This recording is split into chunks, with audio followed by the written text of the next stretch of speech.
Anytime you wake up in the lawn of a home in Tualatin and there's a woman looking at you saying, "Are you okay?"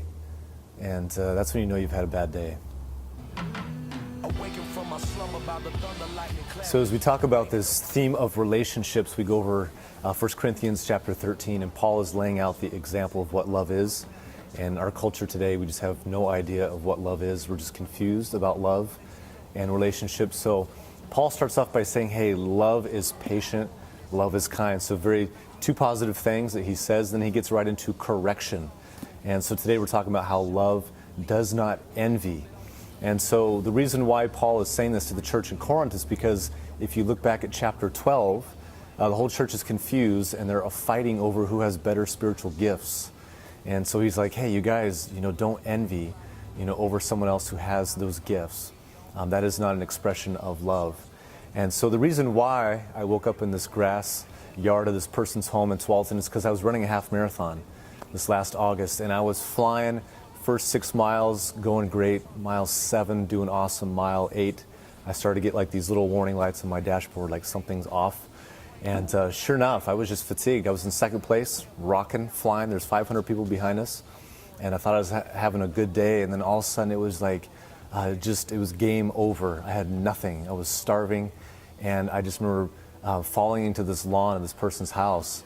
And so I woke up to this lady trying to wake me up, and all these runners are going by, and I'm just watching as the older guys go by, and then the moms go by, and I'm just in this daze. So I was full of envy.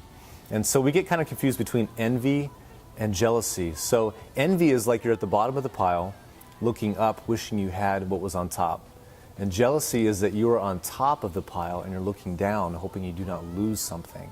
And so that day I was not in the shape I wanted to be. And so I took off after a year of injuries. I thought I could still fly in a half marathon, and I got completely spanked by a lot of people from the Portland area.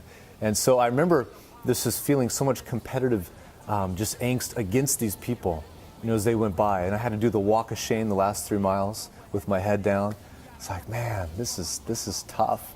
Walked across the finish line and still gave some high fives to some people. But it was a lesson for me, just to the realization that when you are full of envy, you cannot love people. And in life, if you are envious over something that someone else has, then you cannot love that person. You see that person as a competitor instead of someone that you can actually love.